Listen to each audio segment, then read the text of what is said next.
యెహోషాపాతు జీవితంలో 3 దేశాల సైనికులు అతని మీదకొచ్చి యుద్ధం చేయడానికి ప్రయత్నం చేసినప్పుడు, ఆ టైంలో తను మనస్సు నిబ్బరం చేసుకొని దేవుని సన్నిధిలో ఉపవాసం ఉండి ప్రార్థన చేసిన పరిస్థితి 2వ దినవృత్తాంతాల గ్రంథం 20వ అధ్యాయంలో మనం గమనించవచ్చు. అయితే తన చుట్టూ శత్రువులు ఉన్నప్పుడు, భయకంపితమైన పరిస్థితి ఉన్నప్పుడు, జయించలేని పరిస్థితిలో అతడు ఉన్నప్పుడు తను చేస్తున్న ప్రార్థన ఒకటే, తండ్రి ఈ చుట్టూ ఉన్న సైన్యం అంతటిని కూడా నువ్వు చూస్తున్న దేవుడు, వీరిని జయించడానికి నాకు శక్తి చాలదు, నాకు బలము చాలదు, ఏమి చేయడానికి నాకు దిక్కు తోచదు అని దేవుని సన్నిధిలో ప్రార్థన చేస్తున్నాడు.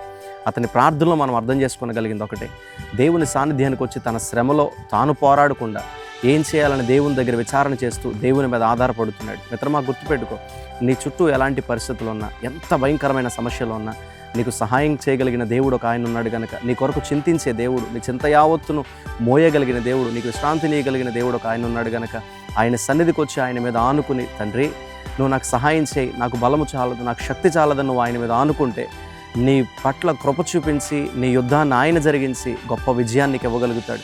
నీ శ్రమలో నీకు జయాన్ని ఇవ్వగలుగుతాడు. ఎలాంటి పోరాటంలో నువ్వున్న గొప్ప కార్యాన్ని నీ జీవితంలో చేయగలుగుతాడు.